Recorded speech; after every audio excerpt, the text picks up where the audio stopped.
ગુજરાત પંચાયત વિભાગના આરોગ્ય કર્મચારીઓએ પડતર માંગણીઓને લઈને સરકાર સામે બાયો ચડાવી છે। 17 માર્ચથી અચોક્કસ મુદતની હડતાળ ઉપર ઉતરેલા આરોગ્ય કર્મચારીઓ ગાંધીનગરમાં સીએમને મળવા પહોંચ્યા, જેને લઈને ગાંધીનગર પોલીસ છાવણીમાં ફેરવાયું છે।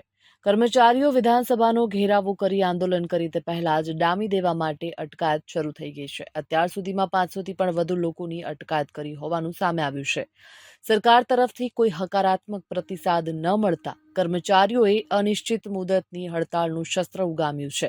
છેલ્લા 2 વર્ષથી સરકારમાં વારંવાર રજૂઆતો કરવામાં આવી રહી છે, પણ કોઈ નિકાલ ન આવતા સરકારને 1 માર્ચ સુધીનું અલ્ટિમેટમ આપવામાં આવ્યું હતું, જે બાદ 5મી માર્ચે રાજ્યભરના આરોગ્ય કર્મચારીઓએ સત્યાગ્રહ છાવણી ખાતે પ્રદર્શન કર્યું હતું। 7મી માર્ચથી ઓનલાઈન અને ઓફલાઈન કામગીરીનો બહિષ્કાર શરૂ કર્યો હતો, જે બાદ કર્મચારીઓ 17 માર્ચથી અચોક્કસ મુદતની હડતાળ ઉપર ઉતર્યા છે।